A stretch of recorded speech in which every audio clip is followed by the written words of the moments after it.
नमस्कार। मनोरंजन माध्यम केतेबेले कौन भी पलटि जाई पारे। मनोरंजन माध्यम किसी गोटे निर्दिष्ट नुहे। केतेबेले यात्रा पलटे, केतेबेले चलचित्र, तो केबे अनेक किछि माध्यम रही। किंतु सबुठारु जदि चर्चित कथा कहिबा तो मनोरंजन कथा कहिले अधिकांश लोक बुझंती चलचित्र कथा, जोटी गोटे हल्का फुल्का मनोरंजन थाए, अनेक किछि शिक्षणीय कथा थाए। किंतु जेतेबेले चलचित्रटी निर्माण हुए अनेक अभिनेता थांती सामने परदा सामने जो मान लोक देखते, किंतु नायक नायिका बा चरित्र अभिनेता अभिनेत्री व्यतीत परदा पछार जने नायक थांती, जहाँ को कह जाए निर्देशक, जे गोटे सुंदर फिल्म निर्माण पछरे जहाँकर प्रच्छन्न हाथ थाए। सब बेले परदा पछार नायक जहाँ को आम कहते निर्देशक, से परदा सामने को आसती, किंतु परदा सामने थिबा लोकों को से ठीक भाव में न चाहती। सेमती जड़े निर्देशक, ओडिया चलचित्र निर्देशक आम सहित आज अतिथि भाव अच्छा, सहित कथा हेबा, अनेक किछि कथा तांकठारु सुनिबा एवं अनेक गुमर कथा तांकठारु खोलिबा। आज आम सहित अतिथि भाव अच्छा चलचित्र निर्देशक राकेश सामल। राकेश बाबू, गुमर कथा को आपको स्वागत। ओडिया चलचित्र निर्देशक ये टैग आपन पछपटे लगी सारी, किंतु चलचित्र प्रति भल पाइबा आपनकर केबे ठरु आरंभ होला? पिला बेले खाली फिल्म देखुतिले? जेबेटु चलचित्र देखिया इच्छा होला सेबेटु चलचित्र प्रति भल पाइबा। बयस केते हितला सेतळे? सेतळे से 72 वर्ष। फिल्म निर्देशकर दृष्टिकोण को आपण देखुतिले, जणे जेतेबेले निर्देशक हेले दृष्टिकोण बदलवा स्वाभाविक। जहा आपण देखियो भल पाउथिले वर्तमान आपण सीटा देखिया पई भल पाउछन? निश्चित। वर्तमान सुधा केते जदिव आपनकर ए वर्षर प्रथम फिल्म थिला रोमियो राजा, आपनकर 2021 रे प्रथम फिल्म आपनकर रिलीज हेतिला। या पूर्व अनेक गुडी फिल्म रे आपण काम करछन, पाखापाखि केते फिल्म रे आपण काम करछन? पाखापाखि 20-22 पिक्चर को करछि, एसोसिएट करछि, असिस्टेंट भी करछि। जेतेबेले प्रथम थर आसिले फिल्म दुनिया को आसिले पाद देले जे निर्देशक हेले, निर्देशक हबार लक्ष्य नै कि आसीथिले ना आसु आसु निर्देशक हे गेले? नै नै, निर्देशक हबार लक्ष्य नै कि म आसिथिले। प्रथम जेतेबेले आसिले को फिल्म रे आपण प्रथमे निर्देशक? सेतबेले थिला आइलर ओडिया पर असिस्टेंट करथिली फास्ट जेतल आसिथिले। तापर एमती सीरियल सिनेमा सेतबेले बहुत कम होतला। एल्बम भी थिला, एल्बम रे किछि एल्बम रे भी करथिली। तापर सीरियल जोडा को डीडी रे चलथिला, तादरे भी करथिली। धीरे धीरे मझिरे तापर किछि वर्ष पाखापाखि 3 वर्ष 4 वर्ष कला पर गैप हो गला। सेतबेले संगीत महाविद्यालय एडमिशन भी करथिली। बापांकर एक्सीडेंट हैला, एक्सीडेंट हवा फल रे किछि घरर प्रॉब्लम जगु गैप नै जाइथिली पाखापाखि 2 वर्ष होना पर। तापर पुणी थरे रिटर्न करली। जेतेबेले कि देखा जाए फिल्म रे जो माने प्रथम थर आसंते अभिनेता हो निर्देशक हो, तांको साधारणतः जूनियर आर्टिस्ट हिसाब रे तांको निया जे तांको कथा रे सेति गुरुत्व न थाए। आज भी अपन निर्देशक हिसाब पर अनुभव करते जे प्रथम थर आसे ता कथा को केही गुरुत्व दियते, ता गोटे अंडर एस्टिमेट करा जाए। एक कथा सत लेकिन अपन जेतल जूनियर भाव रे काम करि चंती से निर्देशक भाव रे अपन से कथा अनुभव करि चंती जे करी आसुतला। हां, सेटा भी ठीक। मूवी सेगुडा का बहुत फेस करि छी। बहुत लोक अछंती जे माने नुआ नुआ आसंती, तांको एमती हैरान भी करंती। सेगुडा बहुत गुडे फेस करि छी। जेतुल आपण प्रथम थर आस्थिबे, जेतुल काम करथिबे, जनक अधीन रे काम करथिबे, आपण चाहथिबे ए शॉट एमती जाऊ, ए पार्ट एमिति हो, किंतु आपनक निर्देशक होतु बा अभिनेता होतु जे जो माने वरिष्ठ अछंती से तांको कथा अनुसार को सेतिक बेले जने न्यू कमर केते कष्ट लागे आ केते नै नै। सेटा जेतबेले आमे असिस्टेंट करूथिलु सेतबेले आमुक जेतिकी काम आमे सेतिकी ही करिवु। डिपार्टमेंट सब डिवाइडेड हे जाय, तो डिपार्टमेंट हिसाब रे हमर जेतिकी जहा काम पड़े आमे करिवु। बाकी कोन ला डायरेक्टर ऊपर बहुत गुडे भार थाए। तापर से पूरा पिक्चरटा को ता मुंड रे ही से रखी थांती, तो आमे तो तांको ऊपर को टॉपिक जाई परिबो ना, तांको निर्देशन आमे भी काम करिवु। प्रथम थर जो दिन आपण कैमरा पछपटरे सहकारी निर्देशक भाबे काम करले, प्रथम थर जेतले प्रथम दिन आपण काम कोन दिया जेतले? सेतबेले क्लाब दउथिले। क्लाब दउथिले। अब आपण क्लाब क्लाब केमति दिया जाय ए सब आपण आगु जानिथिले ना? प्रथम नै करबा लागतला मोर जे थिले डायरेक्टर थिले से मोर बहुत सेतबेले क्लोज थिले। सी सेतबेले मते बहुत सिखैथिले। शिखिबा तो तांको तो बहुत जिंस शिखिया को मिली छी। जे सीनियर माने अछंती जे सेतबेले मु असिस्टेंट क्लाब करथुले, असिस्टेंट करथुली। तापर मोर ऊपर जे थिले କଣ୍ଟିନ୍ୟୁଟି ଲେଖୁଥିଲେ ବା ଆସୋସିଏଟ୍ ଥିଲେ ଏବେ ଚିଫ୍ ଥିଲେ ସେମାନେ ଶିଖେଇ ଦିଅନ୍ତି ବହୁତ ଜିନିଷ ଶିଖିବାକୁ ମିଳେ ଦିନେ ଆପଣ କ୍ଲାସ୍ ଦେଉଥିଲେ, ଏବେ ଆପଣଙ୍କ ଅଧୀନର ପିଲା ବି କ୍ଲାସ୍ ଦେଉଥିବେ ନିଶ୍ଚିତ। ଯେତେବେଳେ ବର୍ତ୍ତମାନ ଆପଣଙ୍କ ଅଧୀନରେ ଯେଉଁ ପିଲାଟି କାମ କରୁଥିବ କ୍ଲାସ୍ ଦେଉଥିବ ଆପଣ ତାକୁ ଦେଖିଲେ କେବେ ମନେ ପଡ଼େ ଯେ ମୁଁ ଦିନ ଏଇ ଜାଗାରେ ଥିଲି ଆଜି ଏତିକି ବାଟ ପର୍ଯ୍ୟନ୍ତ ଆସିବା ପର୍ଯ୍ୟନ୍ତ ନିଶ୍ଚିତ ମନେ ପଡ଼େ। କଷ୍ଟ ଲାଗେ ନା ବହୁତ ନାଇଁ ଖୁସି ବି ଲାଗେ କଷ୍ଟ ବି ଲାଗେ କାରଣ ସେତେବେଳେ ଯେଉଁ ଗୁଡ଼ାକ ପ୍ରୋବ୍ଲେମ୍ ଗୁଡ଼ା ସବୁ ଫେସ୍ କରିଛି ତାକୁ ମନେ ପକାଇଲେ କଷ୍ଟ ବି ଲାଗେ। ବାକି କ୍ଲାସ୍ ଦେଲା ବେଳେ ବହୁତ ଜିନିଷ ଶିଖିବାକୁ ମିଳେ ଯାହା ମୁଁ ଶିଖିଥିଲି ବୋଲି ତ ଆଜି ଏ ଜାଗାରେ ପହଞ୍ଚିଲି ଖୁସି ବି ଲାଗେ। ଖୁସି ଲାଗେ। ଓଡ଼ିଆ ଚଳଚ୍ଚିତ୍ରର ଅବସ୍ଥା ବର୍ତ୍ତମାନ କେମିତି ଅଛି ବୋଲି ଆପଣ ଦୃଷ୍ଟିରେ ଭାବନ୍ତି? ଓଡ଼ିଆ ଚଳଚ୍ଚିତ୍ର ଅବସ୍ଥା ବର୍ତ୍ତମାନ ତ ବହୁତ ସମସ୍ତେ ବି ଜାଣନ୍ତି ବହୁତ ଖରାପ ଆଡ଼କୁ ଗତି କରିଛି। କାହିଁକି? ତାର ତ ବହୁତ ଗୁଡ଼ିଏ ରିଜିନ୍ ଅଛି। ପ୍ରଥମ କଥା ହେଲା ଗୋଟେ ଜିନିଷ ଏଇ କିଛି ଦିନ ହେବ କରୋନା ବର୍ଷେ 2 ବର୍ଷ ପୁରିଯିବ। କରୋନା ପୁରା ଓଡ଼ିଆ ଚଳଚ୍ଚିତ୍ର ଜଗତକୁ ପୁରା ଠପ୍ କରିକି ରଖିଛି। ଖାଲି କ'ଣ ଓଡ଼ିଆ ଚଳଚ୍ଚିତ୍ର କରିଛି ଅନ୍ୟ ଚଳଚ୍ଚିତ୍ର ସବୁ ଓଡ଼ିଆ ଚଳଚ୍ଚିତ୍ର ସବୁ ପୁରା ଭାରତ ସାରା କହିଲେ ତ ବିଶ୍ୱ ସାରା ବି ସେମିତି କରିଛି କିନ୍ତୁ ହେଲେ ବି ଓଡ଼ିଆ ହେଉଛି ଗୋଟେ ମାନେ ରିଜିଓନାଲ୍ ଇଣ୍ଡଷ୍ଟ୍ରି ଚଳଚ୍ଚିତ୍ର ଇଣ୍ଡଷ୍ଟ୍ରି ତ ସିଏ ଗୋଟେ ପୁରା ଭାରତକୁ ନେଇକି ଚାଲିବନି କେବଳ ରିଜିଓନାଲ୍କୁ ନେଇକି ଚାଲେ କାରଣ ଭାରତରେ ଓଡ଼ିଆ ପିକ୍ଚରକୁ ନେଇକି ଆମେ ଯଦି ଦିଲ୍ଲୀରେ ଦେଖେଇବା ସେଠି କିଏ ବୁଝିପାରିବେନି। ତେଣୁକରି ଯେତେବେଳେ ଆମ ଷ୍ଟେଟ୍ ଆପଣ କହୁଛନ୍ତି ପ୍ରତ୍ୟେକ ଆଞ୍ଚଳିକ ଭାଷାରେ ବି ଚଳଚ୍ଚିତ୍ର ନିର୍ମାଣ ହେଉଛି ଏବଂ ଯେଉଁ କରୋନାର କଥା କହୁଛନ୍ତି ମନୋରଞ୍ଜନ ଶିଳ୍ପ କହିପାରିବା ଆମେ ଯେ ଭୁଷୁଡ଼ି ପଡ଼ିଛି ତା ଦୁର୍ଗ କରୋନା ପାଇଁ ପ୍ରତ୍ୟେକ ରିଜନାଲ ସ୍ତରରେ ବର୍ତ୍ତମାନ ପ୍ରଭାବିତ ହେଇଛି ଏବଂ ଯଦି କହିବା ଆମେ ଜାତୀୟ ସ୍ତରରେ ମଧ୍ୟ ପ୍ରଭାବିତ ହେଇଛି କରୋନା ପାଇଁ ଏବଂ ପ୍ରତ୍ୟେକ ଶିଳ୍ପ ମଧ୍ୟ ଏଥିରେ ପ୍ରଭାବିତ ହେଇଛି। କିନ୍ତୁ ଏଇ କରୋନାର ଅବ୍ୟବହିତ ପୂର୍ବରୁ ଓଡ଼ିଆ ଚଳଚ୍ଚିତ୍ରର ସ୍ଥିତି କେମିତି ଆପଣ ଦେଖୁଥିଲେ ଆଉ ଏଇ କରୋନା ଭିତରେ ବି ଆପଣଙ୍କର ଚଳଚ୍ଚିତ୍ର ବି ତାର ବ୍ୟବସାୟିକ ସଫଳତା ହଉ ବା ଲୋକପ୍ରିୟତା ହଉ ଆପଣ ମଧ୍ୟ ତାକୁ ଅନୁଭବ କରିସାରିଛନ୍ତି। ତେଣୁ ଓଡ଼ିଆ ଚଳଚ୍ଚିତ୍ର ସ୍ଥିତି ବର୍ତ୍ତମାନ କ'ଣ ଅଛି?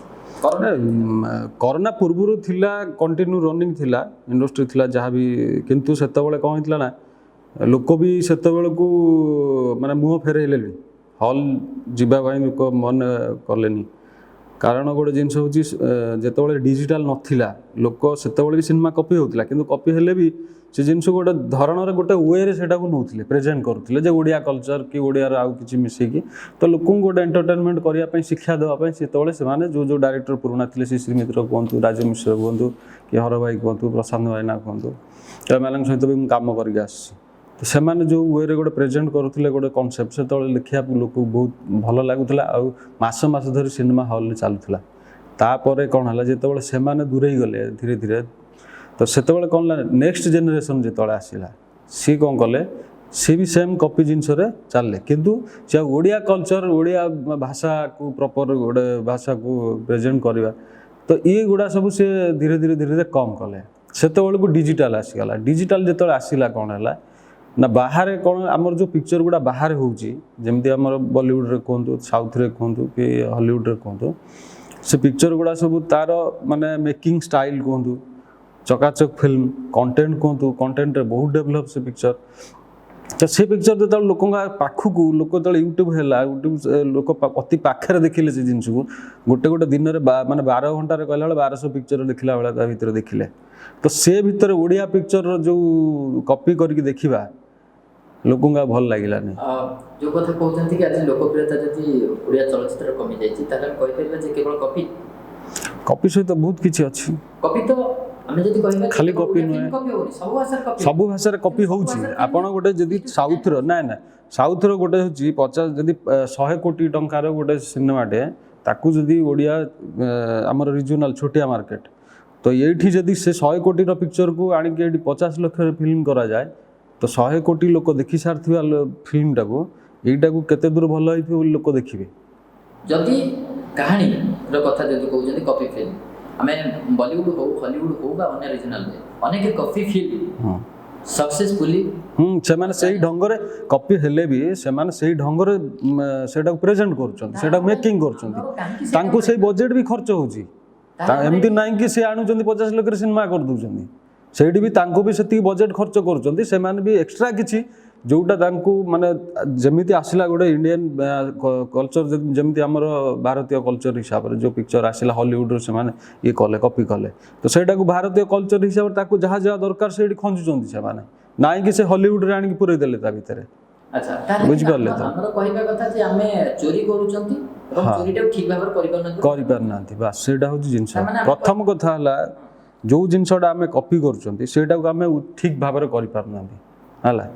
ତା ସେକେଣ୍ଡ କଥା ହେଲା କରିବାର କାରଣ ଯେ ଆମ କରିପା ପାଖରେ ଆର୍ଥିକ ନା ନା ନା ନା କରି ସକ୍ଷମତା। କରି ନ ପାରିବାର କାରଣ ହେଉଛି ନିଜ ଉପରେ ନିର୍ଭର କରେ। ଆମର ମାନସିକ ସ୍ତରରେ ଆମେ ନାହାନ୍ତି ସେଟା ମାନେ କ'ଣ କହନ୍ତି ସେଟାକୁ ଆମେ ମାନସିକ ସ୍ତରରେ ଷ୍ଟ୍ରଙ୍ଗ ନାହାନ୍ତି ଯେ ଆମେ ଗୋଟେ ଜିନିଷଟେ କାହାଣୀଟେ ବନେଇବା କାହାଣୀଟେ ବନେଇବାକୁ 6 ମାସ ଦରକାର 6 ମାସ ଯାଏଁ ବସିବା। ହଁ ସେ ଲୋକ ଆଜିକା ଏଇ ଚଳଚ୍ଚିତ୍ର ଇଣ୍ଡଷ୍ଟ୍ରିରେ ଡାଇରେକ୍ଟର ମାନେ ହୁଅନ୍ତୁ ରାଇଟର ମାନେ ହୁଅନ୍ତୁ ଏମାନେ ନୁହନ୍ତି ସମୟ ନାହିଁ। ନା ସମୟ ନାହିଁ ତାଙ୍କ ପାଖରେ। ତାହେଲେ ଆମେ କହିପାରିବା ଯଦି ପ୍ରଯୋଜକ ନିର୍ଦ୍ଦେଶକ ମାନେ ମନ କରନ୍ତେ ତାହେଲେ ଗୋଟେ ଭଲ ସଫଳ ଭଲ ଭଲ ସଫଳ ଫିଲ୍ମ ଭଲ ବ୍ୟବସାୟିକ ହୁଅନ୍ତୁ ଏବେ ତ ସବୁ ତ ବ୍ୟବସାୟିକ ସିନେମା ଚାଲୁଛି ସବୁ ବ୍ୟବସାୟିକ ସିନେମା କୁହନ୍ତୁ ବା ସଫଳ ସିନେମା କୁହନ୍ତୁ ଯଦି ପ୍ରଯୋଜକ ଜଣେ ପ୍ରକୃତରେ ସିନେମାକୁ ବୁଝିଥିବ। ଗୋଟେ ସିନେମା ସୁଟିଂ ପାଇଁ ଆଗରେ ସୁଟିଂ ହେଉଥିଲା 40 ଦିନ 50 ଦିନ 60 ଦିନ 80 ଦିନ ବି ସୁଟିଂ ହେଇଛି ହେଲା। ସେତେବେଳେ କଳାକାର ବହୁତ ଡେଡିକେଟେଡ୍ ଥିଲେ ହେଲା ବହୁତ ଡେଡିକେସନ୍ର ସହିତ କାମ ବି କରୁଥିଲେ କାରଣ ସେତେବେଳେ ଯେଉଁ ଆମର ରିଲ୍ ଥିଲା ତ ସେ ରିଲ୍ରେ ବହୁତ ଧ୍ୟାନ ରଖି କାମ କରିବାକୁ ପଡ଼େ ହେଲେ ଗୋଟେ ଗୋଟେ ଟେକ୍ରୁ ଅଧିକ ହେଇଗଲେ ଲସ୍ ପ୍ରଡ୍ୟୁସର ପଇସା ବର୍ବାଦ ହେଇଯାଏ। ତ ଏବେ ଡିଜିଟାଲ ହେଇଗଲା ପରେ କଳାକାର ବି ମାନେ ଏତେ ଡେଡିକେଟେଡ୍ ନାହାନ୍ତି। ହଁ କରିବା ଗୋଟେ ଟେକ୍ ତ ଠିକ୍ ଅଛି 5ଟା ଟେକ୍ ଚାଲ କିଛି ଅସୁବିଧା ନାହିଁ। ହଁ ସେତେବେଳେ କଳାକାର ଭିତରେ ବହୁତ ଆକାଶ ପାତାଳ ଫରକ। ଯେତେବେଳେ ଏସବୁ କଥା ତ ଆପଣ କହିଲେ କିନ୍ତୁ ଆଉ ଗୋଟେ କଥା ଯେତେବେଳେ ଚଳଚ୍ଚିତ୍ରର କଥା ଆସେ ସେତେବେଳେ ଆମେ ଖାଲି ପ୍ରଯୋଜକ ବା ନିର୍ଦ୍ଦେଶକ ଦୋଷ ଯେଉଁ କଥା ଆପଣ କହିଲେ ତାଙ୍କୁ ତ ଦେଲେ ହେବନି। ଏଠି ଗୋଟେ ହୋଲ୍ ଟିମ୍ର କଥା ଖାଲି ପ୍ରଯୋଜକ ନିର୍ଦ୍ଦେଶକ ଚାହିଁଲେ ମଧ୍ୟ ହେବନି ଟେକ୍ନିସିଆନ୍ ଠାରୁ ଆରମ୍ଭ କରି ଆକ୍ଟର ଆକ୍ଟ୍ରେସ୍ ପର୍ଯ୍ୟନ୍ତ ସମସ୍ତେ ଦେବା କଥା। କିନ୍ତୁ ଯେଉଁଟାକି ଆମେ କହିପାରିବା କି ବର୍ତ୍ତମାନ ସମସ୍ତଙ୍କର ସହଯୋଗ ଏବଂ ସମନ୍ୱୟର ଅଭାବରୁ ବର୍ତ୍ତମାନ ଏଇଆ ଘଟୁଛି। ନା ନା ନା ସେମିତି ନାହିଁ। କ'ଣ ଆଉ ଥରେ କ୍ୱେଶ୍ଚନ୍ କର। ମୋ କହିବା କଥା ଯେ ଯେଉଁ କଥା କହିଲେ ଆପଣ ପ୍ରଯୋଜକ ନିର୍ଦ୍ଦେଶକ ବର୍ତ୍ତମାନ ସମୟ ଦେଉନାହାନ୍ତି ବା ଯେଉଁ ଇନଭେଷ୍ଟମେଣ୍ଟ କରୁନାହାନ୍ତି ତେଣୁ ଏ ପ୍ରୋବ୍ଲେମଟା ହେଉଛି। ଯଦି ଏବଂ କଳାକାରଙ୍କର ଯେଉଁମାନେ ରହୁଛନ୍ତି ଅଭିନେତା ଅଭିନେତ୍ରୀମାନେ ସେମାନେ ମଧ୍ୟ ସେତିକି ସପୋର୍ଟ କରିବା କଥା ତାଙ୍କ ରୋଲକୁ ନେଇକି ହୁଏତ ସେମାନେ ସେତିକି କୋପରେଟ୍ କରିପାରୁନାହାନ୍ତି ଅନଭିଜ୍ଞ ହେଇପାରନ୍ତି ବା ନ୍ୟୁକମର ହେଇପାରନ୍ତି ତେଣୁ ଏ ପ୍ରୋବ୍ଲେମଟି ହେଉଛି। ନା ତାର ବହୁତ ଗୁଡ଼େ ରିଜିନ୍ ଅଛି। ଦେଖନ୍ତୁ ଜଣେ ପ୍ରଡ୍ୟୁସର ପଇସା ନ ଲଗାଇବାର କାରଣ ଇଏ ମାର୍କେଟରେ ଯେତେବେଳେ କୋଟିଏ ଟଙ୍କାର ସିନେମା ହେଉଥିଲା ସେତେବେଳେ ବି ସିନେମା ପ୍ରଫିଟ୍ ହେଉଥିଲା। ଏବେ ଯେଉଁ କୋଟିଏ ଟଙ୍କାର ସିନେମା ହେଉଛି 2 କୋଟି ଟଙ୍କାର ସିନେମା ହେଉଛି ପ୍ରଫିଟ୍ ହେଉନି ମୁଖ୍ୟତଃ। ନା ନା ସିଏ ଯେ ପ୍ରଯୋଜକ ଆଉ ନାହାନ୍ତି ଏବେ ଏବେ ଯେଉଁ ପ୍ରଯୋଜକ ଅଛନ୍ତି ସେମାନେ ସିନେମାକୁ ବୁଝନ୍ତିନି। ଯଦି ସିନେମାକୁ ବୁଝିଥାନ୍ତେ ଆଜି 10 ଲକ୍ଷ ଟଙ୍କାର ସିନେମା କରିନଥାନ୍ତେ ଯେଉଁଠି କୋଟିଏ ଟଙ୍କା 3 କୋଟି ଟଙ୍କା 5 କୋଟି ଟଙ୍କାର ସିନେମା ହେଉଥିଲା ସେଠି ରିକଭରି ବି ହେଉଥିଲା। ଆଜି 3 କୋଟି ଟଙ୍କାର ବି ରିକଭରି ନାହିଁ 10 ଲକ୍ଷ ଟଙ୍କାର ସିନେମା ଲାଷ୍ଟକୁ ପଳେଇଲେ କରିବା ପାଇଁ ହେଲା। ତ ସିନେମା ଲାଭ କାହିଁକି ହେବନି ବର୍ତ୍ତମାନ ଗୋଟେ ଜିନିଷ ହେଉଛି ମାର୍କେଟ ବହୁତ ବଡ଼ ହେଇଗଲା। ଆପଣ ଏଇଠି ଯଦି ପ୍ରଡ଼କ୍ଟ ବସିକି ଆମେରିକାରେ ବିକ୍ରି କରିପାରୁଛନ୍ତି ତ ଏଇଟା ବି ଗୋଟେ ପ୍ରଡ଼କ୍ଟ ନା ତ ଏଇଟାକୁ ବସିକି ଆମେରିକାରୁ କାହିଁ ବିକ୍ରି କରିପାରିବେନି କାରଣ ଆପଣ କପି କରିଛନ୍ତି ଆପଣ ବାହାରକୁ ଯାଇକି ବିକ୍ରି କରିପାରିବେ ନାହିଁ ଆପଣଙ୍କ ପାଖରେ ସେ ରାଇଟ୍ସ ନାହିଁ। ବୁଝିପାରିଲେ ତ ଜିନିଷ ଇଏ ଗଲା। ସେକେଣ୍ଡ କଥା ହେଉଛି ଏଠି ମାନେ ଯେଉଁ ପଇସାଟା ବଜେଟଟା ଖର୍ଚ୍ଚ ହେବା କଥା ତାଠାରୁ ଅଧିକ ବଜେଟ୍ ଖର୍ଚ୍ଚ କରିଦେଉଛନ୍ତି। ଠିକ୍ ଅଛି ଗୋଟେ କଣ୍ଟେଣ୍ଟକୁ ନେଇକି ବଜେଟ୍ କରାଯାଏ ଯେଉଁ ବଜେଟଟା ଖର୍ଚ୍ଚ ହେବା କଥା ତାଠାରୁ ଅଧିକ ବଜେଟ୍ ଖର୍ଚ୍ଚ ତାର ବି ବହୁତ ଗୁଡ଼େ ରିଜିନ୍ ଅଛି ସେଗୁଡ଼ା ସବୁ ଗୁଡ଼ା ଆଲୋଚନା କରିବା ବି ଠିକ୍ ନୁହଁ। ହଁ ଏମିତି ଚାଲିଛି ଇଣ୍ଡଷ୍ଟ୍ରି। ଯେ ଗୋଟେ ହ୍ୟୁଜ୍ ବଜେଟ୍ର ଫିଲ୍ମ ଆମେ କମ୍ ବଜେଟ୍ରେ କରିଦେଉଛନ୍ତି ତେଣୁ ପ୍ରୋବ୍ଲେମ୍ ହେଉଛି। ତେଣୁ ଯଦି ବ୍ୟବସାୟିକ ସଫଳତା ପାଉନାହିଁ ତାହେଲେ ନୂଆ ନୂଆ ପ୍ରଯୋଜକମାନେ ଆସୁଛନ୍ତି କାହିଁକି ଉଦ୍ଦେଶ୍ୟ କ'ଣ? କାହାର ଇଚ୍ଛା ଅଛି ସମସ୍ତେ ତ ଯଦି ବୁଝନ୍ତେ କୋଟିଏ ଟଙ୍କାର ସିନେମା ହିଁ ସିନେମା ସ୍କ୍ରିନ୍ରେ ଚାଲିଲେ ଭଲ ଦେଖାଯିବ ଭଲ ସିନେମାଟେ ଲୋକ ଭଲ କହିବେ ତ ସିଏ ଭଲ ସିନେମା କରନ୍ତି। ଇଏ ଯଦି ସିନେମାକୁ ଚିହ୍ନି ନାହାନ୍ତି 10 ଲକ୍ଷ ଟଙ୍କା ସିନେମା କରିବେ କାରଣ ସିନେମା ଟିଭିରେ ବି ଚାଲିଲେ ସିନେମା କହୁଛନ୍ତି ସ୍କ୍ରିନ୍ରେ ଚାଲିଲେ ବି ସିନେମା କହୁଛନ୍ତି।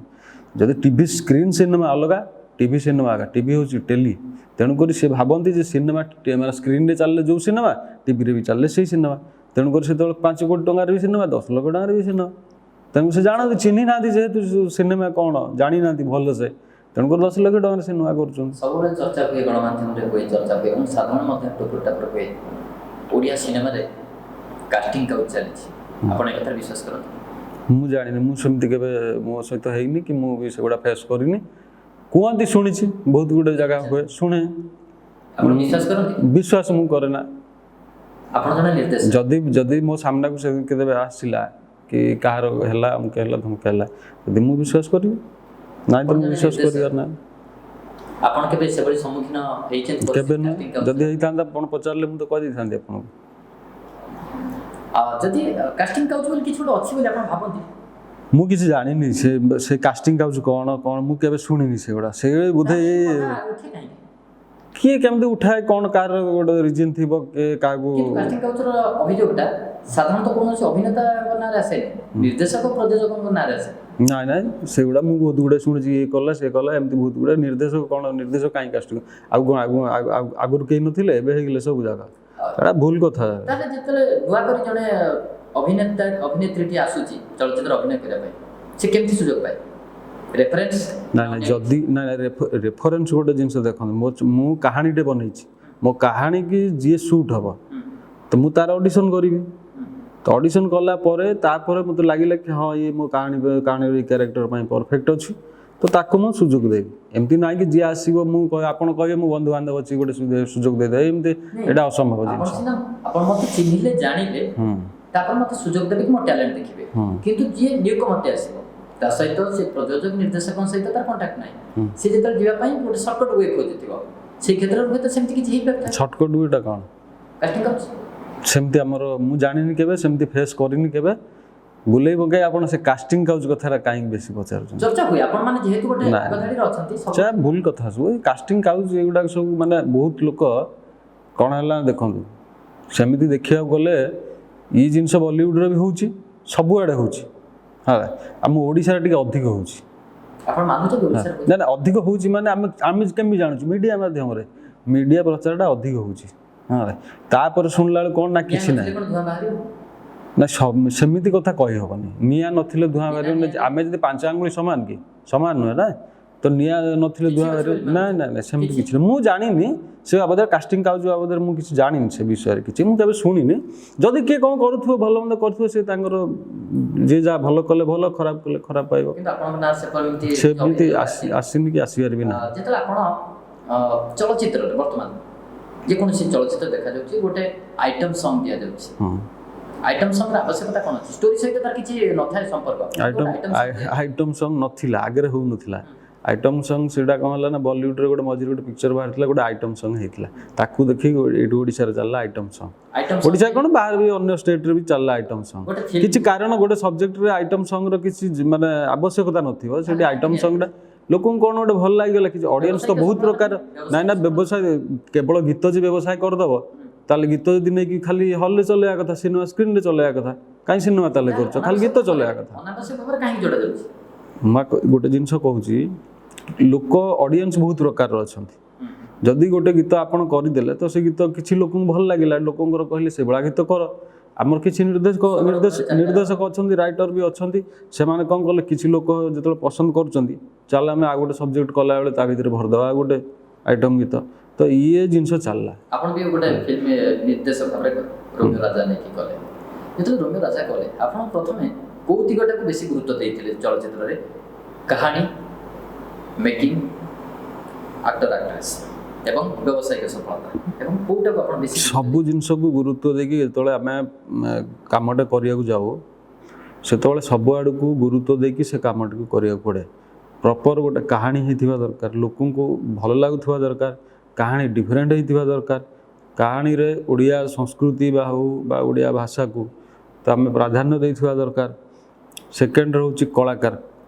ଆମ କାହାଣୀର ଯିଏ ବି କାଷ୍ଟିଂ ଯାହାକୁ ଆମେ କରୁଛୁ ତ ପ୍ରପର୍ କାଷ୍ଟିଂ କରିବା ଦରକାର ସବୁକୁ ଧ୍ୟାନ ଦେଇକି କରାଯାଏ ଯେଉଁ କଥା କି କୁହାଯାଏ ଯେ ଯେତେବେଳେ କାହାଣୀଟି ବନାଯାଏ ଗୋଟେ ଅଭିନେତାକୁ ଲକ୍ଷ୍ୟ କରିକି କାହାଣୀ ବନାଯାଏ ନା କାହାଣୀକୁ ବନେଇବା ପରେ ଅଭିନେତା ଅଭିନେତ୍ରୀ ସ୍ଥିର କରାଯାଏ ମୁଁ ଜାଣିବାରେ କାହାଣୀ ମୁଁ ବନାଏ ମୋ ଅଭିନେତାକୁ ଦେଖିକି ମୁଁ କାହାଣୀ ବନାଏ ନା କାହାକୁ ଦେଖିକି ମୁଁ ବନାଏ ନା ବହୁତ ଗୁଡ଼େ କରୁଛନ୍ତି କାହାକୁ ଦେଖି କାହା ପାଇଁ ବନଉଥିବେ ତାଙ୍କୁ ଦେଖିକି ବନାନ୍ତି ମୁଁ କାହାଣୀ ବନାଏ ମୁଁ ନିଜେ ହିଁ କାହାଣୀ ବନାଏ ନିଜେ ହିଁ କଥା କହିଲେ ଆପଣ କାହାଣୀ ଅନୁସାରେ ମୋ କାହାଣୀ କି ଯିଏ ଅଭିନେତା ଦରକାର ମୁଁ ତାକୁ ହିଁ ନେବି କେବେ ଅଭିନେତା ଅଭିନେତ୍ରୀ ଆପଣ ଯେଉଁ କାମ କଲେଣି କେବେ ଅଭିଯୋଗ କରିଛନ୍ତି ନାଇଁ ମୁଁ ଏମିତି ନ କରିକି ଏମିତି ମୋ କ୍ୟାରେକ୍ଟର କରାଯାଉ ତାଙ୍କ ଇଚ୍ଛାଟାକୁ ଆପଣ ଉପରେ ଲଦି ଦେଇଛନ୍ତି ନାଇଁ ତାଙ୍କ ଇଚ୍ଛାରେ ମୁଁ ଚାଲିବିନି ମୁଁ କାହାଣୀ କରିଛି ନା କାହାଣୀ ହିସାବରେ ସେମାନେ ଚାଲିବେ ପ୍ରଯୋଜକ କେବେ କୁହନ୍ତି ନା ଏମିତି ନ କରିକି ଏମିତି କରିବ? ନାଇଁ ପ୍ରଯୋଜକ ଯଦି ଠିକ୍ ଲାଗିଲା ତାଙ୍କୁ ସେ କାହିଁକି ଯିବେ କହିବା ପାଇଁ?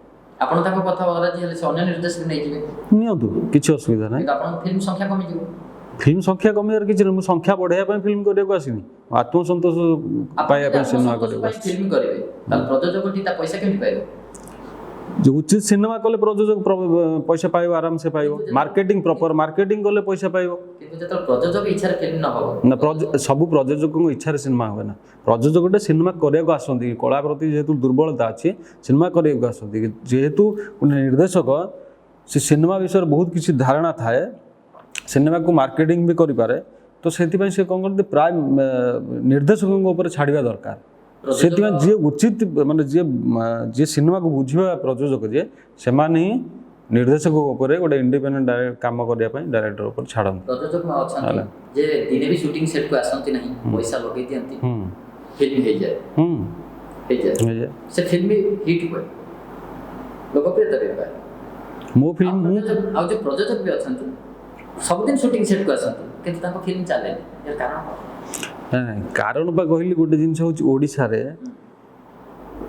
कहानी मुख्यतः कहानी है कहानी जदि भल थी जे कौन प्रयोजक हो जदि प्रकृत में गोटे भल सिनेमा कर लोक भल लगे लोक देखिए, लोक जिते किसी दिन पूर्व किसी वर्ष पूर्व जो लोक देखुले हॉल में मास मास सिनेमा पड़ता पुणी रिकवरी होता केमती सिनेमा केमती लोक कहते भल जे जमी कर जो सिनेमा गुड़ा राजू मिश्र कहतु आम हर भाई कहतु प्रशांत भाईना कहतु तांको सिनेमा एवरग्रीन सिनेमा, तो आज केमती से सिनेमा केमती सफल पाइथिला तफात गोटे से टेक्निक एत डेभलप नाला, एबे जेहेतु डिजिटल हो गला जेनरेशन चेंज है बहुत किसी टेक्निकाली डेभलप है, टेक्निकाली बहुत किसी चेंज होउछि, किंतु आमर ये कौन हो टेक्निकल चेंज सब चेंज किंतु कहानी चेंज नाई, संलाप चेंज नाई, सेमती पड़ी रही। डिजिटल है पोस्ट प्रोडक्शन रे बहुत गुड़े प्रोब्लेम बहुत गुड़े सॉफ्टवेयर बाहरी गला जोटा कि टेक्निकली स्ट्रांग होची, बहुत कम पैसा भी डिजिटल काम भी सेमती मु 10-50 फिल्म सेमती हाथ में रखिक चले ना, भल फिल्म हेले मु भल फिल्म करी आगु अच्छी गोटे भल फिल्म योजना चलती करने हॉल तो परिस्थिति बर्तमान देखो हॉल खोलिला सरकार परमिशन देले हॉल खोलिला 50% ऑडियंस भीतर हॉल खोलियो ये पर्यंत खोलिया भितर आप तो जानती केते लोक गले सिनेमा देखा केतेटा सिनेमा रिलीज है कहले वर्तमान अधिकांश सिनेमा हॉल में ऑनलाइन मंडप पलटि गले। हां यार कारण कोन कारण तो शिविर आगुरी पूर्व टे पूर्व कहली गोटे जिनस हूँ लोक जो भल जिनस को अति पाखु देखी पारे तो पुणी ओडिया सिनेमार कॉपी की देखिए तो केते दूर ग्रहण करेंगे आप बुझे आगामी दिन सब हॉल ओडिसा बंद हो लोक सब ओटीटी प्लेटफॉर्म फिल्म देखिए। हाँ आगु को बुद्धि से ही पारे निश्चित बहुत गुडे ओडिसा तो बहुत सीरीज होची बा फिल्म विभिन्न सैटेलाइट चैनल माने मध्ये निज पई फिल्म भी तैयार करले हमें कहि परबा जे मनोरंजन माध्यम केवल ओटीटी प्लेटफॉर्म हेकि रहिबो किबा हमर टीवी पर्दा हेकि रहिबो हॉल संख्या टीवी पर्दा टीवी रे सीरियल ठीक चलची लोक देखुछंदी से गोटे मेगा सीरियल चलची लोक देखुछंदी टीवी रे सिनेमा टीवी सिनेमा होची अलगा टीवी सिनेमा गोटे टेली सिनेमा तो टीवी सिनेमा को सिनेमा को आजीवन टीवी रे रिलीज होता फिल्म और हॉल रे रिलीज होता फिल्म या डिफरेंस कौन हॉल रे देखंतु आपण गोटे 70 mm स्क्रीन रे गोटे हॉल रे जाई के देखिबे जो सिनेमा हाई बजेट रो गोटे खर्च होइथिबो गोटे सिनेमा रो माने लागुथो कहानी भी सेमती थिबो सेमती कलाकार थिबे सेमती बहुत गुडे जिंस टेक्निकल काम होइथिबो तो सेते बेले आपण हॉल रे देखिए मजा तार अलगा थाए स्क्रीन टीवी रे आपण तार मजाटा पाइबे कारण टीवी रे बहुत गुडे जिंस कोन होउची ना टेक्निकली बहुत कथा अछि ता भितर हला टीवी आ स्क्रीन हॉल सिनेमा भितर टीवी रे आपनकर 10 लाख सिनेमा होउची एबे भी होउची 10 लाख सिनेमा 10 दिन में सिनेमा कंप्लीट हो जाउची हॉल सिनेमा करिया पई कम से कम 40 दिन 50 दिन 60 दिन लागुला शूटिंग पई तापर पोस्ट प्रोडक्शन करेंगे तापर रिलीज करेंगे प्रमोशन करेंगे बहुत कथा अच्छी गोटे 6 मास 4 मास लगी जाए गोटे हॉल सिनेमा करने तो बाकी हॉल सिनेमा करने तार बहुत गुडे जिनस बाहर जाकि कराया पड़े बीजीएम कहतु इफेक्ट कहतु अलग जिनस गुड़ा बाहर कराया पड़े टीवी सिनेमा टेली सिनेमा से गुड़ा दरकार पड़ुनी ସେଠି ଏଇଠି ସବୁ କରିଦେଉଛନ୍ତି। ଏଇଠି ହେଇଯିବ। ଆପଣ ଟିଭି ସିନେମା କରିବା ପାଇଁ ପସନ୍ଦ କରିବେ ଯଦି ଆପଣଙ୍କୁ ସୁଯୋଗ ମିଳେ? ନାଇଁ ମୁଁ ଟିଭି ସିନେମା କରିନି, ଯଦି- ମୁଁ ପାରିବିନି। 10 ଲକ୍ଷ ଟଙ୍କାରେ ମୁଁ ସିନେମା କେମିତି କରିବି, ମୁଁ ପାରିବିନି। ତାହେଲେ ଆମେ କହିବା କି ଯେ ରାକେଶ ସାମନ୍ତଙ୍କୁ ଯିଏ ଯୋଉ ପ୍ରଡ୍ୟୁସର ନେବେ ତାଙ୍କୁ ପ୍ରଥମେ ହାଇ ବଜେଟ୍ ନା ହାଇ ବଜେଟ୍ ନୁହଁ, ଗୋଟେ ଜିନିଷ ଦେଖନ୍ତୁ, ହାଇ ବଜେଟ୍ କଥା ପଡ଼ିନି, କଥା ପଡ଼ିଛି 10 ଲକ୍ଷରେ କରିପାରିବେନି। ନା ନା 10 ଲକ୍ଷ ସିନେମାର ଗୋଟେ ପୁଣି ତ ଲିମିଟେଡ୍ ବଜେଟ୍ ଥାଏ ନା, ତା ମାନେ କ'ଣ, ତା ମାନେ 10 ଲକ୍ଷ। ଯଦି ମୁଁ ତ ତାହେଲେ ଆପଣଙ୍କୁ ଗୋଟେ ପ୍ରଶ୍ନ ପଚାରୁଛି, ଯଦି 5 କୋଟି ଟଙ୍କାର ସିନେମା ହେଉଥିଲା, ସେମ୍ ଟିଭିରେ ରିଲିଜ୍ ହେଉଥିଲା, ହଲ୍ରେ ରିଲିଜ୍ ହେଇକି ଟିଭିରେ ଟେଲିକାଷ୍ଟ ହେଉଥିଲା, ଏବେ 10 ଲକ୍ଷ ଟଙ୍କାର ଯଦି ହେଉଛି ତାହେଲେ 5 କୋଟି ଟଙ୍କାର କାହିଁ ବନଉଥିଲେ ସିନେମା? କାହିଁ ବନଉଥିଲେ ସିନେମା?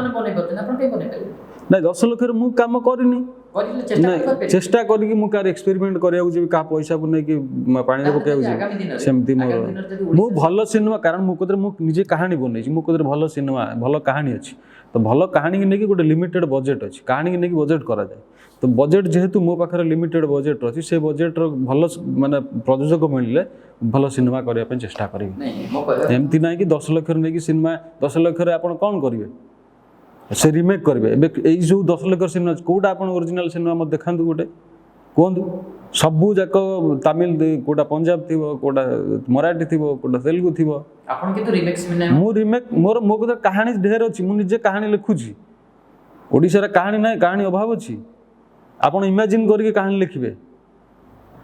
ତାହେଲେ କାହିଁକି ଏମିତି ହେଉଛି? ଯଦି ଏତେ କାହାଣୀ ଅଛି ବୋଲି ଆପଣ କାହାର ଇଚ୍ଛା ଶକ୍ତି ନାହିଁ, ଲେଖିବା ପାଇଁ ଇଚ୍ଛା ଶକ୍ତି ନାହିଁ, କେବଳ ଇଚ୍ଛା ଶକ୍ତି ଅଭାବରୁ ଏ ପରିସ୍ଥିତି। ଆହୁରି କିଛି ଥାଇପାରେ, କାହାର କ'ଣ ଇଚ୍ଛା ମୁଁ କେମିତି କହିପାରିବି? ମୋର ତ ଇଚ୍ଛା ଏଇଆ, ମୁଁ ନିଜେ ଲେଖିବି। ତାହେଲେ ଆପଣ କହୁଛନ୍ତି ଅରିଜିନାଲ କାହାଣୀ ହେଲେ ଆପଣ ଫିଲ୍ମ ନିଶ୍ଚିତ କାହାଣୀ ତ ମୋ ପାଖରେ ଅଛି, ନାଇଁ ମୁଁ ରିମେକ୍ କରିବିନି। ମୋର ପୂର୍ବ ପିକ୍ଚର ବି ରିଲିଜ୍ ହେଲା, ମୋର ଅରିଜିନାଲ ଥିଲା। କେତେ ସଫଳତା ମିଳିଲା? ବହୁତ ସଫଳତା ମିଳିଥିଲା, ବ୍ୟବସାୟିକ ସଫଳତା ମିଳିଥିଲା। ପ୍ରଥମ ହଁ, ମୁଁ ତାକୁ ମୋର ବାହାରେ ଫ୍ଲେକ୍ସିଗୋରେ ବି ମୁଁ ରିଲିଜ୍ କରିଥିଲି, ଯେ ଅଲ୍ ଇଣ୍ଡିଆର ଲୋକ ଦେଖିଥିଲେ ତାକୁ, ଅଲ୍ ୱାର୍ଲଡରେ କହିଲେ ଚଳେ, ତାକୁ ଦେଖିଥିଲେ। ଯେତେବେଳେ ଚଳଚ୍ଚିତ୍ର ରିଲିଜ୍ ହେଇଲା ପରେ ଆଉ ଥରେ ଚଳଚ୍ଚିତ୍ର ପାଇଁ ଆଗ୍ରହୀ ହେବେ? ନିଶ୍ଚିତ। ସେ ମୋ ପ୍ରଡ୍ୟୁସର ବି କହିଥିଲେ ମୋତେ ଯେ ଆମେ ଆଉ ଗୋଟେ କରିବା, କରୋନା ହେଲା ଯୋଗୁଁ ବନ୍ଦ ହେଇଗଲା। ସେକେଣ୍ଡ ଟାଇମ୍ ହେଲା ନା, ସେକେଣ୍ଡ ୱେଭ୍ ହେଲା, ସେକେଣ୍ଡ ୱେଭ୍ରେ ବନ୍ଦ ହେଇକି ପଡ଼ିଛି। ଅଲରେଡି କାହାଣୀ ବି ହେଇସାରିଛି, ସେ କାହାଣୀ ସେ ହେଇସାରିଛି।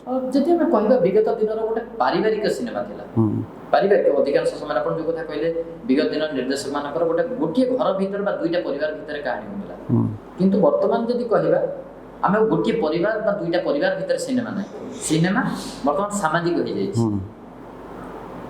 ତା ଭିତରେ କୋଉ ଲୋକ କାହା ସହିତ ବର୍ତ୍ତମାନ କିଛି କୁହାଯାଇ ପାରିବନି। ବର୍ତ୍ତମାନ ବେଶୀ ଟେକ୍ନିକ୍ ୟୁଜ୍ କରାଯାଉଛି, କିନ୍ତୁ ତଥାପି ଲୋକ ଗ୍ରହଣ କରୁନାହାନ୍ତି।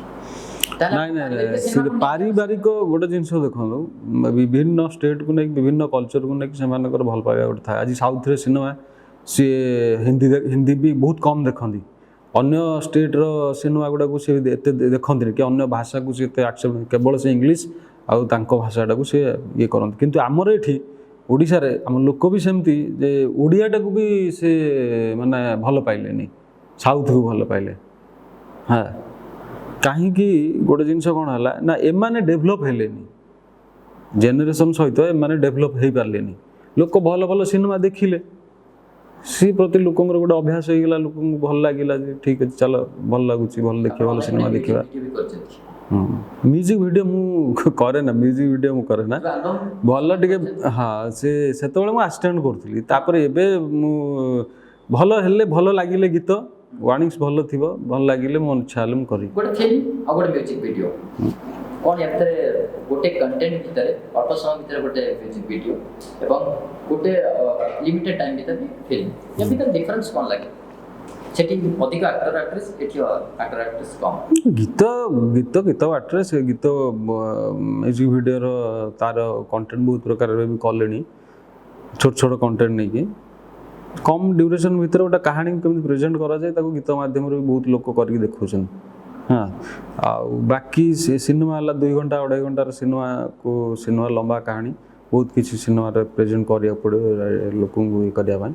ତ ସିନେମା ଆଉ ଗୀତ ଭିତରେ ଡିଫରେନ୍ସ ବହୁତ କିଛି ଅଛି। କରୋନା ସମୟରେ ଚଳଚ୍ଚିତ୍ର ଶିଳ୍ପ କହିଲେ ଭୁଷୁଡ଼ି ପଡ଼ିଛି, କିନ୍ତୁ ଯେମିତି ଚାଲିଥିଲା କିଛି ଦିନ ପାଇଁ ଯଦିଓ ବନ୍ଦ ଥିଲା, ଧାରାବାହିକ ଟିଭି ପରଦାରେ ଚାଲିଛି। ଏବେ ଏଇ ସମୟରେ ଆପଣ ବି ଚାହିଁଥିଲେ ଯେ ଧାରାବାହିକର ନିର୍ଦ୍ଦେଶନା ଦେଇକି ଆପଣଙ୍କର ଜାରି ରଖିପାରିଥାନ୍ତେ କାମ। ଅନେକ ବଡ଼ ବଡ଼ ଯେଉଁମାନେ ଆଗ ଧାଡ଼ିର ଚଳଚ୍ଚିତ୍ର ନିର୍ଦ୍ଦେଶକ ମଧ୍ୟ ବର୍ତ୍ତମାନ ଟିଭି ପାଇଁ କାମ କରୁଛନ୍ତି, ନିର୍ଦ୍ଦେଶନା ଦେଉଛନ୍ତି ଧାରାବାହିକରେ, କିନ୍ତୁ ଆପଣଙ୍କୁ ସୁଯୋଗ ମିଳିନି ନା ଆପଣ ଚାହିଁନାହାନ୍ତି? ମୁଁ ଚାହିଁନି, ସୁଯୋଗ ମିଳିଥିଲା। କାହିଁକି? ମୁଁ ସେତେବେଳେ ମୋର ସେ ଫିଲ୍ମ ପ୍ରତି ମୋର ସିନେମା ଓଡ଼ିଆ ସିନେମା ପ୍ରତି ମୋର ଗୋଟେ ଦୁର୍ବଳତା ଅଛି। ସିନେମାରେ ଟେକ୍ନିକାଲି ସିନେମାରେ ବହୁତ ଗୁଡ଼େ କାମ ହୁଏ, ଟେକ୍ନିକାଲ କାମ କରିବା ପାଇଁ ମୋର ଇଚ୍ଛା। ସିରିଏଲ୍ ହେଉଛି ଗୋଟେ କ'ଣ କି ଟାର୍ଗେଟ୍, ଏବେ ଚାଲିଛି ଟାର୍ଗେଟ୍, ବାକି କ'ଣ ମୁଁ ଅନ୍ୟ ଆଡ଼େ କହିପାରିବିନି, କିନ୍ତୁ ଓଡ଼ିଶାରେ ଟାର୍ଗେଟ୍ ଚାଲିଛି। ହଁ, ଟାର୍ଗେଟ୍ରେ ଆପଣ ଟେକ୍ନିକାଲି କିଛି କାମ କରିପାରିବେନି, ତେଣୁକରି ମୁଁ ସିରିଏଲ୍ ମୁଁ କରୁନି। ସିରିଏଲ୍ 2-3 ଜାଗା ଆସିଥିଲା, ଭଲ ଭଲ ଅଫର୍ ଆସିଥିଲା। ତାମାନେ ଆପଣ କେବଳ ଚଳଚ୍ଚିତ୍ର ଭିତରେ କେବଳ ହିଁ ଚଳଚ୍ଚିତ୍ର, ମୁଁ ଭଲ ଚଳଚ୍ଚିତ୍ର କରିବି, ସଂଖ୍ୟା ଗଣତି ଚଳଚ୍ଚିତ୍ର କରିବିନି। ଭଲ ଚଳଚ୍ଚିତ୍ର ହେଲେ ମନ ହେଲେ ଭଲ ଚଳଚ୍ଚିତ୍ର କରିବି। ଆପଣ ଧାରାବାହିକକୁ ଆସିବେନି, ଲୋ ବଜେଟରେ କରିବେନି, କପି କରିବେ। लो बजेट नुहे, लो बजेट शुणु राम गोपाल वर्मा भाया लोक भी लो बजेट कर, अनुराग काश्यप भाया लोक भी लो बजेट कर। लो बजेट माने नुहे जे सिनेमा हूँ 10 लाख टका, ताकू लो बजेट कह जाए। लो बजेट गोटे मो कथाटी होची आपण धारावाहिक करिवे, आपण लो बजेट रे करिवे, आपण रीमेक करिवेनी, ताहले आपनकर जो एते सब कंडीशन नै कि हम जदि देखिबा आपनकर कैरियर भीतर एते सब कंडीशन को नै कि आपण जने सफल निर्देशक रो स्वीकृति पाई परिबे। तो निर्देशक सफल निर्देशक स्वीकृति केतेबेले मिले जेतेबेले लोक आपन ग्रहण करिवे। लोक तो ग्रहण करछन्ती, लोक तो ग्रहण करछन्ती, सिनेमा तो रिलीज हेछि, किंतु संख्या बहुत संख्या मुई तो कहली ना आपन को संख्या गणति सिनेमा मु करबिनी। सिनेमा भल सिनेमा करेबी। एबे तो समय खराब चलछि, इंडस्ट्री परिस्थिति भल नै, मु एबे से बाबदर भी चिंता करूनी, किंतु फिर भी ताहले आपण कहउछन्ती आपण क्वांटिटी रे विश्वास करन्ती, क्वालिटी रे विश्वास करन्ती। क्वालिटी रे मु विश्वास करे, भल सिनेमा भल काहेकि ना गोटे जिनस ओडिशा रे जेते दिन हेलाणी सिनेमा चलीछि, सेतबेले पारिवारिक सिनेमा चलीथिला, लोक भल पाउथिले, कारण डिजिटल नथिला, लोक बाहर जिनस देखि पार नथिले, जहा भी ओडिशा रे होतला लोक भल लागुथिला, से माने भी करूथिले भल सिनेमा। चलचित्र रो कहानी रो स्क्रीन प्ले चित्रनाट्यटा पूरा डिफरेंट हो जाए, बहुत माने टेक्निकाली से माने बहुत ताकू चेंज करछन्ती, हमको भल लागुछि देखिया पे। तो आमे भी से एठी भल सिनेमा नै कि जदि करबा ओरिजिनल कहानी, तो टेक्निकल ताकू स्क्रीन प्ले को हम जदि डेवलप करबा, तो ओडी एठी भी भल लागिवो। आपण चलचित्र को आउ टिके लोकप्रियता दबा, आउ टिके आगु नबा पई कोन सब गुरुत्व दबा दरकार, को दिगो को सरकार हंतु सरकारी स्तर को मुख्यतः होची सरकार गोटे जिनस देखंतु, बाहर छत्तीसगढ़ कहतु, साउथ कहतु, बेंगल कहतु, एटी सरकार सिनेमा को भल पाउछन्ती। हां, से माने किंतु आम सरकार सिनेमा को भल पाउनाथि। सिनेमा को जदि सिनेमा विरोधी, हाँ विरोधी न होइतिले तो गोटे कोरोना गला कोन करछन्ती, टेक्नीशियन को पई, कलाकार को पई किछि करनांती। हॉल बंद हेलानी, ता बदर किछि चिंता करछन्ती, किछि करनांती। ओडिया भाषा को बंचेया गले सिनेमा हूँ गोटे जिनस देखो, ओडिया भाषा, ओडिया संस्कृति, कला संस्कृति, शिक्षा को लेकिन सिनेमा करा जाए, ठीक अच्छे, किसी एंटरटेनमेंट भी सिनेमा करा जाए। तो आमर भाषाटा को सरकार ने बाहर स्थान देना, जदि दे था आज जो ओटीटी प्लाटफर्म गुड़ा सब बाहर आसूची, आज अमेजन प्राइम कहतु, नेटफ्लिक्स कहतु, बूट कहतु, बहुत कथा कहतु, सबू लैंग्वेज रो सेठी प्लाटफर्म स्थान अच्छी, से प्लाटफर्म रे सबू लैंग्वेज स्थान अच्छी, किंतु आम ओडिया लैंग्वेज ना, कारण आम भाषाटा को लेकिन से जगह से पहुँचे पारे। बाकी चलचित्र ये चलचित्र इंडस्ट्री जे भी रहिले से भी इच्छा के प्रकाश कले, जदि आज था तो आम भाषाटा भी सेठी थिले भी प्रोड्यूसर के लॉस होई न थांदे कोरोना निगम सहित जमीती कि आम कहीपर चलचित्र जगत सहित जड़ित अनेक व्यक्तित्व बर्तमान विभिन्न राजनैतिक पदपदवी अच्छा, एमाने थाई जदि निज कथाटा केवल राजनीति करने पैसा इनकम करने सिनेमा जान, जदि सिनेमा जान ताले एते दिन 10 वर्ष 15 वर्ष राजनीति करछन्ती, ओडिया सिनेमा किछि करन थांदे कोन करछन्ती। जो चलचित्र जगत सहित हॉल अछि, हॉल तो बंद हो गला, सब धीरे धीरे मंडप कर देले, ताले कोन कले, ताले एथि पे चलचित्र जो माने अछन से माने दायित्व जेबे। चलचित्र थिबा लोक ही दायी, सरकार भी दायी, समस्त मिसिक दायी, काई जणे के नहीं।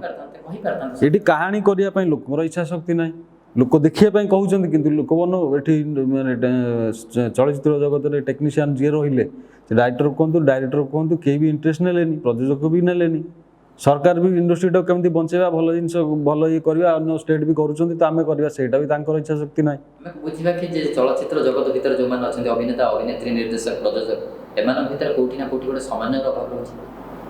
हां, निश्चित किछि ना किछि रहउछि, जेझा बाटर चलछन्ती, समस्त काम कर, निश्चित समय भी आसीबो, दिन एकत्रित हेबे, बाकी मोर से विश्वास अच्छी, किंतु तांको पर निर्भर करे। शेष प्रश्न आपन जानिया चाहिए जे ओडिया चलचित्र को आगामी दिन में ଆପଣ କିଭଳି ଭାବରେ ଦେଖିବା ପାଇଁ ଚାହୁଁଛନ୍ତି ଏବଂ କୋଉ ସ୍ତରରେ ପହଞ୍ଚିବ ବୋଲି ଆପଣ ଭାବୁଛନ୍ତି? ମୋର ତ ବହୁତ ଇଚ୍ଛା ଓଡ଼ିଆ ଚଳଚ୍ଚିତ୍ରକୁ ନେଇକି ଗୋଟେ ବହୁତ ଭଲ ସ୍ଥାନରେ ରହିବା ଦରକାର। ଆମ ଭାଷାଟା ଆମ ମେନ୍ ହେଉଛି ଗୋଟେ ଜିନିଷ ଦେଖନ୍ତୁ, ଆମେ ଯଦି ଅଲଗା ଭାଷାର ଜିନିଷଟାକୁ ଆଣିକି କାହାଣୀକି ଆଣିକି ଆମ ଏଠି କରୁଛନ୍ତି, ତାମାନେ ଆମେ ଚୋରି କରିକି କରୁଛନ୍ତି ହେଲା। ତ ରାଇଟ୍ସ ବି ପ୍ରାୟ ଆଣୁଛନ୍ତି, ପ୍ରାୟ ଆଣୁନାହାନ୍ତି ହେଲା। ତ ମୁଁ ଚାହୁଁଛି କି ଆମ ଭାଷାଟା ଯାଇକି ଅନ୍ୟ ଷ୍ଟେଟ୍ ମାନେ ସେମାନେ ନେଇକି କରନ୍ତୁ। ଯେତେବେଳେ ସେ ହିଁ ଗୋଟିଏ ହେଇଥିଲା ପ୍ରଶାନ୍ତ ନନ୍ଦ, ସେ ହିଁ ଓଡ଼ିଆ ପିକ୍ଚର କରିଥିଲେ, ଆଉ ସେ ହିଁ ହିନ୍ଦୀରେ ନେଇକି ସେ ପିକ୍ଚରଟାକୁ ବି କରିଥିଲେ, ଯେ ଆମ ଭାଷାଟାକୁ ଅନ୍ୟ ଷ୍ଟେଟ୍ରେ ନେଇକି ବି ସେମାନେ ପ୍ରେଜେଣ୍ଟ କରିଥିଲେ। ତ ମୁଁ ସେଇଭଳିଆ ଚାହୁଁଛି ଯେ ଆମ ସେ ଇଣ୍ଡଷ୍ଟ୍ରି ସେମିତି ହଉ, ଯେ ଲୋକ ଆମ ଭାଷାଟାକୁ ବି ଭଲ ପାଆନ୍ତୁ, ଅନ୍ୟ ଷ୍ଟେଟ୍ର ଲୋକ, ଅନ୍ୟ ଭାଷାଭାଷୀର ଲୋକ। କିନ୍ତୁ କାହାଣୀର ମୌଳିକତା ରହିଲେ ନିଶ୍ଚିତ ଆଗାମୀ ଦିନରେ ଜାରି ରହିବ। ନିଶ୍ଚିତ। ଆଉ ଯୋଉ କଥା ଆପଣ କହିଲେ ଓଡ଼ିଆ ଭାଷାରେ ନିର୍ମିତ ହେଇଥିବା ଚଳଚ୍ଚିତ୍ର ଅନ୍ୟ ଭାଷାରେ ମଧ୍ୟ ରିମେକ୍ ହଉ, ଯେମିତିକି ଆମେ ଅନ୍ୟ ଭାଷାରୁ କରୁଛନ୍ତି ଏବଂ ଲୋକପ୍ରିୟତା ପାଉ ଏବଂ ଦେଶ ବିଦେଶରେ ଆମ ଓଡ଼ିଆର ଯୋଉ ଓଡ଼ିଆତ୍ୱର ବାସ୍ନା ମହକି ଯାଉ। ଏବଂ ଦୀର୍ଘ ସମୟ ଧରି ଆପଣଙ୍କ ମନରେ ଯୋଉ ଥିଲା ଯୋଉ କଥା, ଯୋଉ ସିନେମା ଜଗତର ଭିତରର କଥା, ଗୁମର କଥା ଆପଣ ମନ ଖୋଲିକି କହିଲେ ଦୀର୍ଘ ସମୟ ଧରି, ସେଥିପାଇଁ ଆପଣଙ୍କୁ ବହୁତ ବହୁତ ଧନ୍ୟବାଦ। ନମସ୍କାର। आमर कंटेंट को आपण फेसबुक रे देखुथिले फॉलो करंतु, यूट्यूब रे देखुथिले सब्सक्राइब करंतु, आ एमती मोर कंटेंट पई विजिट करंतु।